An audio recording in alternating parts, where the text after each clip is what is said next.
اعوذ باللہ من الشیطان الرجیم بسم اللہ الرحمن الرحیم وکما فی الحدیث التالی الی آخرہ۔ گزشتہ درس میں فی الحدیث والی ہیڈنگ میں یہ بتایا گیا تھا کہ یہ جو تحقیق کی جاتی ہے، تحقیق فی المتن میں، اس میں قرآن مجید میں ایک تحقیق کا مرحلہ آتا ہے، تو تحریف کے تو قائل نہیں ہیں زیادہ تر علماء، تحریف لفظی کے کم اور زیادہ کی تحریف کے، لیکن اختلاف قرأت کی وجہ سے کبھی کبھی معانی میں تبدیلی آ جاتی ہے۔ لیکن جہاں تک حدیث کی بات ہے تو انہوں نے بتایا تھا کہ حدیث میں الگ الگ نسخے ہوتے ہیں، الگ الگ پرنٹ ہوتی ہے کتاب کی، تو اس وجہ سے اختلاف آ جاتا ہے، تو تحقیق اور چھانبین ضروری ہوتی ہے صحیح روایت کو سمجھنے کے لیے، جیسے انہوں نے جددہ اور حددہ والی روایت بیان کی تھی۔ اور آج دوسری مثال پیش کر رہے ہیں وَكَمَا فِي الْحَدِيثِ التَّالِي، اور جیسا کہ آنے والی حدیث میں ہے، وہ کیا ہے؟ قُلْتُ، یہاں بھی جو پانی برسات کا گر رہا ہے، ایک انسان کسی گھر کے پاس سے یا گلی میں سے گزر رہا ہے اور دونوں طرف مکانات ہیں، تو اب اوپر سے پانی جو گر رہا ہے انسان کے اوپر، بارش ہو رہی ہے، وہ پانی کبھی ڈائریکٹ انسان کے اوپر گرتا ہے، حالانکہ پانی بارش کا کبھی کبھی گندا رہتا ہے، تو آپ نے دیکھا ہوگا ہے بارش کا پانی، مگر تھوڑا سا اس میں مٹی وغیرہ ملی ہوتی ہے، گندگی ملی ہوتی ہے، اتنا صاف ستھرا نہیں لگتا ہے پانی دیکھنے میں۔ اور کبھی ہو سکتا ہے پانی اس پہ ڈائریکٹ نہ گرا ہو، جس گھر کے پاس سے گزرا اس گھر کا جو ہے وہ اس گھر کی نالی بہہ رہی ہے، میزاب یا پرنالہ بہہ رہا ہے، تو اس سے اس کے اوپر پانی گر گیا ہے، ناپدان کا پانی جو ہوتا ہے، مگر بارش بھی ہو رہی ساتھ میں۔ تو یہاں پر سوال امام سے کیا گیا ہے، اب سوال کرنے والے کے سوال میں جو کلمات استعمال ہوئے ہیں اس کے اعتبار سے معنی بدل رہا ہے۔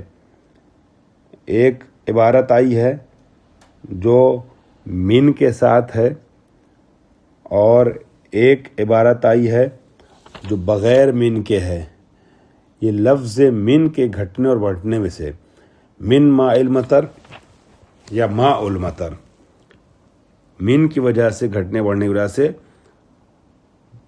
مسئلہ تبدیل ہو رہا ہے، اسی کے بارے میں گفتگو کرتے فرماتے ہیں کہ وَكَمَا فِي الْحَدِيثِ التَّالِي، جیسا کہ آنے والی حدیث میں بھی ہم دیکھتے ہیں کہ لفظ کے گھٹنے بڑھنے سے یا لفظ کے بدلنے سے معنی بدل جاتا ہے۔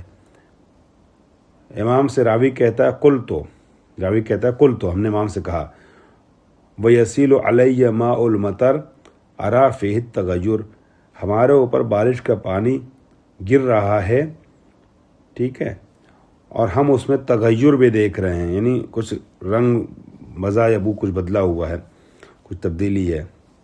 تو بارش کا پانی میرے اوپر گرا، مگر کچھ اس میں کچھ تغیر بھی تھا، کچھ اس میں اب نجاست کا شبہ کہیں، جو بھی کہیں، کچھ ملاوٹ تھی، کچھ تغیر بھی پایا جا رہا تھا۔ علیہ ماء المطر، ہمارے اوپر پانی گرا ہے بارش کا۔ وارا فیہ آثار القذر، اور ہم نے اس میں گندگی کے آثار دیکھے ہیں، ٹھیک ہے، پانی کا رنگ ذرا بدلا ہوا تھا اور گندگی کے آثار نظر آ رہے تھے۔ تقطر القطرات علیہ، اور ہمارے اوپر وہ قطرات گر رہے تھے بارش کے، جس میں تغیر تھا اور آثار قذر تھے، یعنی گندگی کے آثار تھے، کثافت کے، غلاظت کے۔ وَيَنْتَزِعُ عَلَيَّ مِنْهُ، اور وہ پانی جو اوپر سے ٹپک رہا تھا، بارش کا پانی قطرے قطرے، ٹھیک ہے، اور ہمارے اوپر گر رہا تھا، ہم یہ دیکھ رہے ہیں ینتزع علیہ منہ، اس میں سے ہمارے اوپر گرا پانی، وہ پانی جو ٹپک رہا تھا ہمارے اوپر گرا، اس حالت میں، والبیت، واو حالیہ ہے، اس کو ملائیں گے ما قبل والے جملے سے، وینتزع علیہ منہ والبیت یتوزع علی سطحہ، تو ایک ہی بات کو دو بار کہا ہے، ایک تو یہ کہا کہ فتقطر القطرات علیہ، قطرات ہمارے اوپر گر رہے تھے، پھر اسی بات کو آگے جملہ حالیہ سے ملا کے کہا، واو حالیہ کے ساتھ، کہ کس حالت میں کس طریقے سے گر رہے تھے پانی کے قطرات میرے اوپر. فرماتے ہیں وَيَنْتَضِحُ عَلَيَّ مِنْهُ، اس سے پانی ہمارے اوپر آ رہا تھا. وَالْبَيْتُ يَتَوَزَّعُ عَلَى سَطْحِهِ، حالانکہ وہیں جو گھر تھا جہاں سے ہم گزر رہے تھے وہاں پر اس گھر کے اوپر چھت پہ گھر والے وضو بھی کر رہے تھے. گھر وضو کر رہا تھا یعنی اہل خانہ وضو کر رہے تھے، بیت وضو نہیں کر رہا تھا، اہل بیت وضو کر رہے تھے وہاں پر، یعنی گھر وہ ہے جس میں وضو ہو رہا تھا. ٹھیک ہے. فَيَكُفُّ عَلَى ثِيَابِنَا، پھر وہ ہمارے کپڑے پہ گرتا ہے. تو ہم کیا کریں، اس کو کیا مانیں؟ بارش بھی ہو رہی ہے، اوپر لوگ وضو بھی کر رہے ہیں، پانی ہمارے اوپر بھی گر رہا ہے، اور پانی میں غلاظت اور کثافت کے آثار بھی ہیں، اس کا رنگ بھی بدلا ہوا ہے، نجاست اور قذر بھی اس کے اندر ہے. تو ہم کیا مانیں؟ امام نے فرمایا، مطلب پاک مانیں اپنے کپڑے کو، نجس مانیں. امام نے فرمایا ما بذا باسن، اس میں کوئی حرج نہیں ہے. لا تغسل ہو، اپنا کپڑا دھونا ضروری نہیں ہے، مت دھو لو کپڑے کو. پھر فرماتے ہیں کل شیء یراہ ماء المطر فقط طہر، ہر وہ چیز کہ جس کے اوپر بارش کا پانی گر جائے وہ پاک ہو جاتا ہے. ٹھیک ہے. تو بارش کے پانی گر رہا تھا، اس کے ساتھ تمہارے اوپر گرا ہے، اور تمہیں شک بھی ہے کہ وہ گھر کے پانی سے مل کر کے آیا ہے. قذارہ تو گندگی تمہیں نظر بھی آ رہی تھوڑی بہت، جیسے رنگ گندگی کی وجہ سے لگ رہا ہے تمہیں کہ پانی کا رنگ بدل گیا، سب کچھ ہے. لیکن جب بارش ہو رہی ہے اس وقت جو تمہارے اوپر پانی گرا ہے تو وہ کیا ہے؟ پاک مانا جائے گا. خوب اوپر سے جو پانی آیا ہے تمہارے اوپر، البتہ اس کو ملائیے گا نہیں اس مسئلے سے کہ جب وہ راستہ چل رہا ہو زمین میں نجاست اور عین نجاست چھیٹ، بارش کی چھیٹ کے ساتھ آپ کے کپڑے پہ آ جائے، وہ ذرا سے ڈیفرنٹ مسئلہ ہوتا ہے. اس کی ہم فی الحال بات نہیں کر رہے ہیں. ابھی فی الحال یہ بات ہو رہی ہے کہ گزرنے والا اوپر سے گزرا تو اس کو پتہ ہی نہیں ہے کہ اس میں کیا ہے، نجس چیز ملی ہے کہ پاک چیز ہے. بس یہ دیکھا کہ کچھ گندا پانی، کچھ متغیر رنگ بدلا ہوا پانی ہمارے اوپر گرا ہے بارش کے پانی کے ساتھ. امام نے کہا بارش کا پانی اس کے ساتھ مل گیا ہے، ٹھیک ہے، تو پاک ہے وہ. ہاکذا نقل ھذا الحدیث الشریف فی بعض نسخ کتاب الکافی. اسی طریقے سے یہ حدیث ہم دیکھتے ہیں کہ کافی کی کتاب کافی، اصول کافی جو شکل نے کی ہے، کتاب کافی کے بعض نسخوں میں نقل ہوئی ہے. ٹھیک ہے. و کتاب الحدائق الناظرہ، اور کتاب حدائق الناظرہ میں نقل ہوئی ہے. یہ بیچ میں جو انہوں نے لائن بڑھایا اس کی ضرورت نہیں تھی، فالتو ہے، کنفیوز کرنے والی عبارت ہے. وہ نقل فی نسخ کتاب الکافی الاخری، یہ بیکار ہے، اس عبارت کو ہٹا دیجیے گا، اس کے اندر اس کو خط میں لے لیے گا، توجیہ کرنی پڑے گی بلا وجہ کی اس عبارت کو صحیح کرنے کے لیے. بس اتنا کافی کو کتاب سے جوڑ دیا، کتاب الحدائق سے جوڑ دیے گا. ہاکذا نقل ھذا الحدیث الشریف فی بعض نسخ الکافی و کتاب الحدائق الناظرہ و کتاب وسائل الشیعہ. ہاکذا، اسی طریقے سے دیکھتے ہیں کہ یہ حدیث اصول کافی میں، کتاب الحدائق الناظرہ میں، کتاب الحدائق الناظرہ میں، کتاب وسائل الشیعہ میں اسی طریقے سے نقل ہوئی ہے. کیسے نقل ہوئی ہے؟ وہ اس طریقے سے کل تو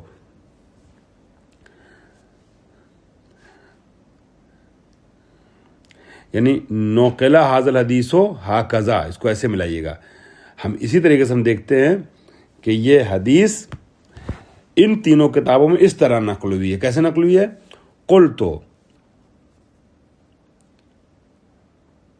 البتہ یہ کافی کے بارے میں انہوں نے کہا نسخ، بعض نسخوں میں ویسے نقل ہوئی ہے جیسے گزر چکی ہے، اور بعض نسخوں میں اس طریقے سے آئی ہے اصول کافی کے، اور اسی طریقے سے باقی دونوں کتابوں کا جو نام لیا اس میں بھی ایسے آئی. کیا آئی ہے؟ قل تو، میں نے کہا امام سے، وَيَسِيلُ عَلَيَّ مِن مَاءِ الْمَطَرِ، پوری حدیث ہے لیکن ماء المطر سے پہلے من ہے. ہم نے دیکھا، یعنی راوی کہتا ہے کہ ہم نے امام سے کہا کہ ہمارے اوپر ماء مطر میں سے پانی بھی، ماء مطر میں سے پانی ہمارے اوپر گر رہا ہے. اب یہ من ماء المطر اور ماء المطر کا فرق جو بتایا ہے صاحب کتاب نے وہ یوں بیان کیا ہے.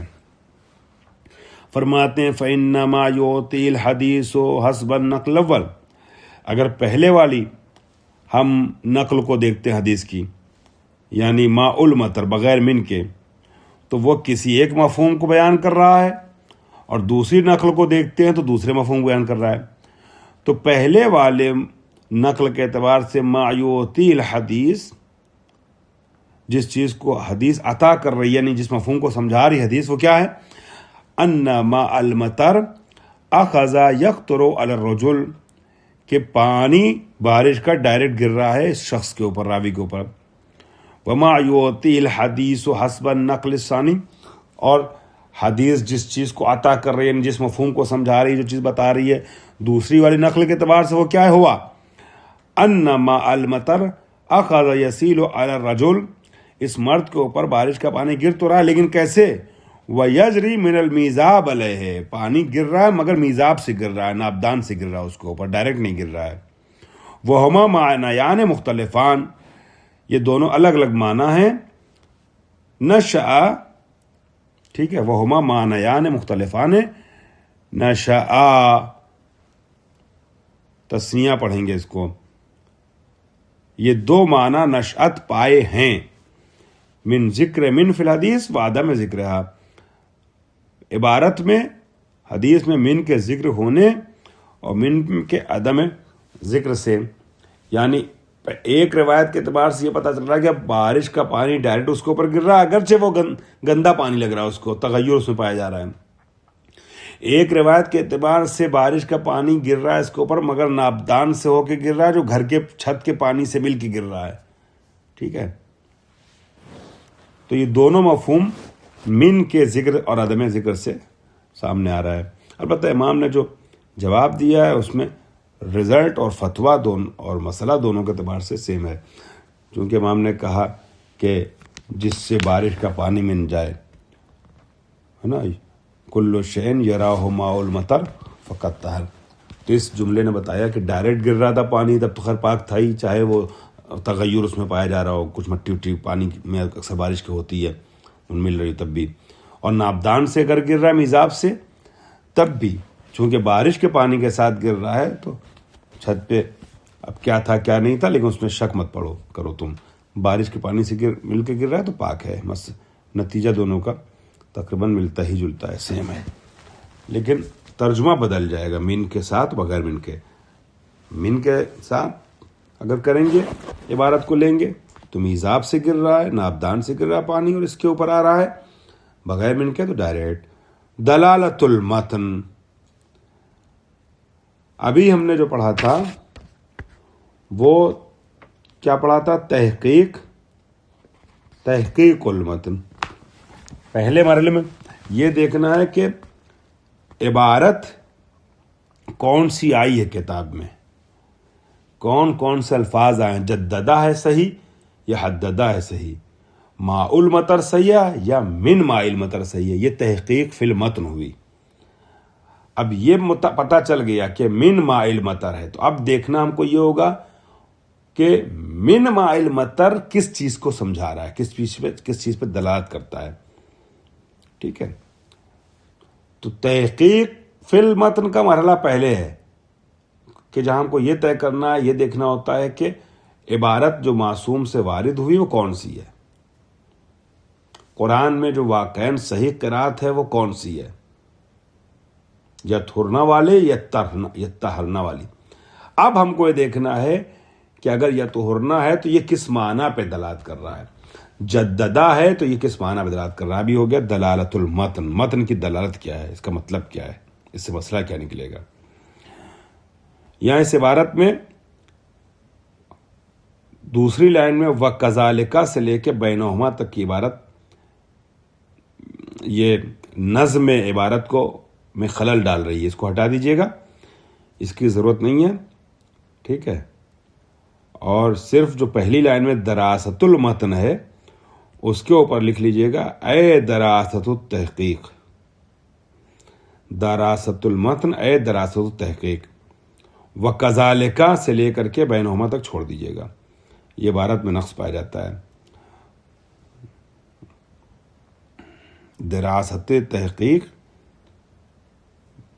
دراست تحقیق کے متن، دراست متن کی دو قسموں میں سے ہی ایک ہے. دراست تحقیق کے متن جو ہے وہ دراست متن کی جو دو قسم پیچھے بتائے انہی میں سے ایک ہے.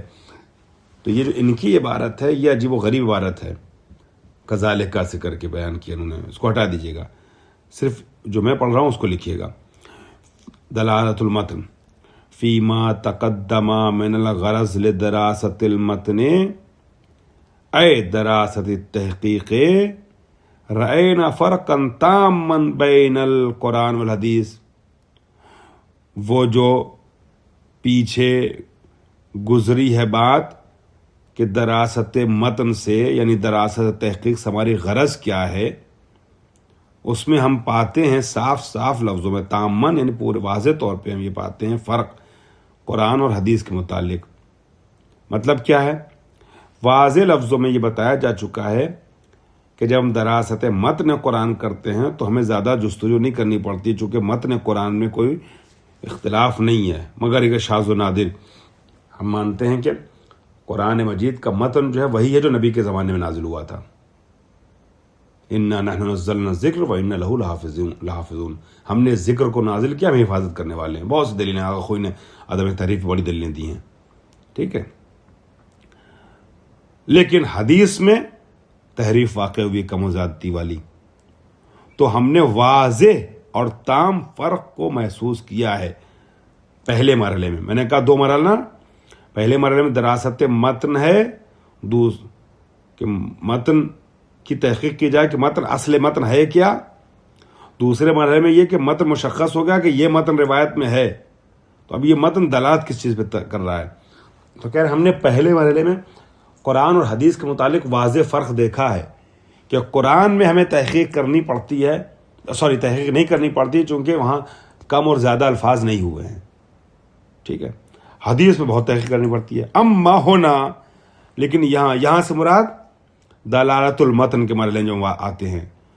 اما ہونا آنی فی دراست دلالت المتن، جب دلالت متن کی ہم جستجو چھان بین کرتے ہیں، فلا یفترقان، تو اب چھان بین اور دراست کا مطلب میں بار بار بتا چکا ہوں، پھر بتا رہا ہوں. دراست یعنی تحقیق جستجو. دلالت متن کی دراست اور چھان بین اور تحقیق و جستجو کے معاملے میں قرآن و حدیث میں کوئی فرق نہیں ہے. لا فی مجال الدراست ولا فی جوانبہا، نہ اصل جستجو اور تحقیق میں نہ اس کے جوانب میں. یہ جوانبہا کو خاص الگ سے کوئی چیز نہیں، پریشان مت ہوئیے گا. اس کو کہنے کا مطلب یہ ہے کہ قرآن مجید کی دلالت پہ بھی ہم کو غور کرنا پڑتا ہے کہ یہ آیت کس مطلب پہ دلالت کر رہی ہے. اگر ہم کو پتہ ہے، بتایا گیا ہے کہ امر جو ہے وہ وجوب پہ دلالت کرتا ہے، نہیں جو ہے وہ حرمت پہ دلالت کرتا ہے، تو چاہے امر و نہیں قرآن میں آئے تب بھی ہم وہی وجوب و نہیں سمجھیں گے، حدیث میں آئے تب بھی وہی وجوب و امر سمجھیں گے، وجوب و حرمت سمجھیں گے. اگر یہ بتایا گیا ہے کہ امر وجوب پہ دلالت کرتا ہے اور نہیں حرمت پہ دلالت کرتی ہے، تو چاہے قرآن میں آئے چاہے حدیث میں آئے، دونوں سے ہم وجوب و حرمت سمجھیں گے.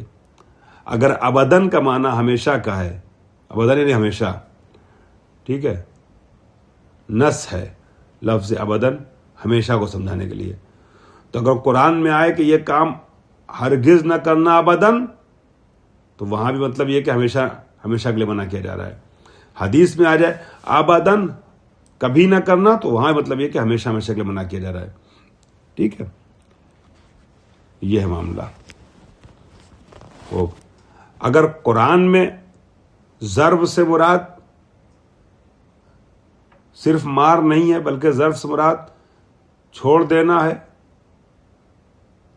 غض نظر کرنا، توجہ نہیں کرنا ہے، تو حدیث میں بھی سیاق و سباق اگر ہوں تو وہی مطلب سمجھے گا چھوڑ دینا. اگر قرآن مثلا حدیث میں آیا ہے کہ ہماری روایتوں کو ملاؤ قرآن سے مطابقت کریں تو مان لینا، نہ مطابقت کریں تو فضربوہ علی الجدار، تو جدار پہ اس کو دیوار پہ دے مارنا. یہاں مراد فضربوہ سے مراد یہ کہ اگنور کرنا، صرف نظر کرنا اسی سے. تو اگر یہی آ گیا قرآن میں فضربوہن، اگر تمہاری عورتیں اطاعت نہ کریں شوہر کی تو فضربوہن، ان کو مارو. تو کیا فضربوہن سے مراد وہ ضرب ہے لاٹھی ڈنڈے والی، یا حدیث جس سیاق و سباق میں استعمال ہوئی ہے دیوار پہ دے مارنے کا مطلب یہ ہو گیا دیوار پہ حدیث پتھر نہیں کہ مارا جائے گا، چھوڑ دیا جائے گا. ویسے یہاں عورت کو جو ہے چھوڑ دینا ہے، اگنور کرنا ہے، اس سے قطع تعلق کر لینا ہے، جب تک وہ سدھر نہ جائے، جب تک اطاعت نہ کرے، یہ مراد ہے. ٹھیک ہے، کیا مراد ہے؟ تو کہنے مقصد یہ کہ لفظوں کی تحقیق وہاں بھی کرنا ہے متن کی، اور یہاں بھی کرنا ہے. پھر فرماتے ہیں تنوع دراست و دلالت المتن نوعین. اب جو ہم متن کی دلالت کی چھان بین کرتے ہیں، تحقیق کرتے ہیں، دلالت متن کو پڑھتے ہیں، اس کی جستجو کرتے ہیں، تو ہم دیکھتے ہیں کہ دلالت متن کی جو دراست ہے وہ بھی دو حصوں پر منقسم ہوتی ہے، یا نص ہے یا ظاہر ہے. کہتے ہیں فلاں لفظ فلاں معنی میں نص ہے، صریح ہے، فلاں لفظ فلاں معنی میں ظاہر ہے. تو ہم کو کب پتہ چلے گا کہ ظاہر ہے یہ لفظ فلاں معنی میں نص اور صریح ہے؟ یعنی اس لفظ سے صرف یہی مطلب سمجھا جاتا ہے جو عبارت میں آیا ہے، جو لفظ اس کا یہی مطلب صرف سمجھ میں آتا ہے. اس کے لیے بھی ہم کو تحقیق کرنی پڑے گی، جستجو کرنی پڑے گی، ان الفاظ کو بھی دیکھنا پڑے گا کہ وہ الفاظ عربی زبان میں کیسے استعمال ہوتے ہیں. اگر بغیر قرینے کے استعمال ہوں تو کیا صرف یہی معنی مراد ہوتا ہے، یا کوئی اور معنی مراد ہو سکتا ہے، یا کچھ ایسے الفاظ ہیں کہ جس کا ایک ہی معنی ہے بس دوسرا معنی ہی نہیں ہے، یا ایسے الفاظ ہیں جس کے معنی 4 5 ہیں، 10 ہیں، 70 ہیں، مگر سیاق و سباق کے اعتبار سے اس کا معنی سمجھا جائے گا. تو یہ ساری چیزیں ہم کو دیکھنی پڑتی. تو اگر لفظ ایک ہو، معنی بھی ایک ہی ہو، تو اسے ہم نص کہتے ہیں. لفظ ایک ہو، معنی کئی ہوں، مگر اس معنی میں یہ معنی زیادہ قریب بذہن ہے کسی وجہ سے، کسی قرینے کی وجہ سے، سیاق و سباق کی وجہ سے، تو کہیں گے یہ لفظ فلاں معنی میں ظاہر ہے. تو دراست النص اور دراست الظاہر، یہ دو قسم ہے دلالت متن کی دراست کے متعلق. ٹھیک ہے. وذالک لأنہا الفاظ، کیوں؟ اس لیے کہ ہم دیکھتے ہیں کہ یہ الفاظ جو روایت میں آئے ہیں، یہ جو بے طبیعتہا ہے نا، یہ انڈر بریکٹ گھیر دیجئے گا گولے میں، اس کی ضرورت نہیں ہے، فالتو لفظ ہے. بے طبیعتہا کے بغیر معنی صحیح ہو رہا ہے، اور بے طبیعتہ لگانے سے فالتو کی توجیہ کرنی پڑے گی. تو بے طبیعتہ ہٹا دیجئے گا اور پھر عبارت پڑھیے گا. وذالک، یہ ہم نے کہا کہ دلالت متن کی دو قسم بنتی ہے، یا نص اور یا ظاہر. یہ کیوں ہے؟ وذالک لأن الالفاظ قد تكون نصا فی معانیها وقد تكون ظاہرة فیہا. اس لیے اس کی دو قسم بنتی ہے کہ الفاظ کبھی اپنے معانی میں نص ہوتے ہیں، یعنی صریح ہوتے ہیں، اور کبھی ظاہر ہوتے ہیں. نص کیا ہے؟ والنص، جو میں نے خلاصہ بتا دیا اسی کو بیان کر رہے ہیں یہ، لہذا جلدی سے آگے بڑھ جاتا ہوں. والنص هو اللفظ الذي يدل على معنى واحد فقط. نص وہ لفظ ہے جو صرف ایک معنی میں ظاہر ہوتا ہے. اور والظاہر، اور ظاہر کیا ہے؟ هو اللفظ الذي يدل على اکثر. اچھا پچھلی لائن میں ایک جملہ رہ گیا تھا. والنص هو اللفظ الذي يدل على معنى واحد فقط ولا تحتمل دلالته على معنى آخر. اور اس کی دلالت دوسرے معنی پر ہو، اس کا احتمال نہیں پایا جاتا ہے. تو جہاں دوسرے معنی پر دلالت کا احتمال نہ پایا جاتا ہو کسی لفظ میں، وہ لفظ نص اور صریح ہوتا ہے اپنے اس معنی میں جو اس کا ایک معنی ہے. والظاہر، ظاہر کیا؟ هو اللفظ الذي يدل على اکثر من معنى واحد. ظاہر وہ ہے جو دلالت کرتا ہے ایک سے زیادہ معنی پر. الا ان دلالت على احد معانی ہے اقوى من دلالت على المعانی الاخرى. مگر یہ کہ ایک معنی پر اس کی دلالت وہ زیادہ قوی ہوتی ہے بنسبت دوسرے معانی کے. ٹھیک ہے. اب ہے دراست النص. دراست النص کو انشاءاللہ اگلے درس میں واضح کروں گا. وآخر دعوانا الحمدللہ رب العالمین.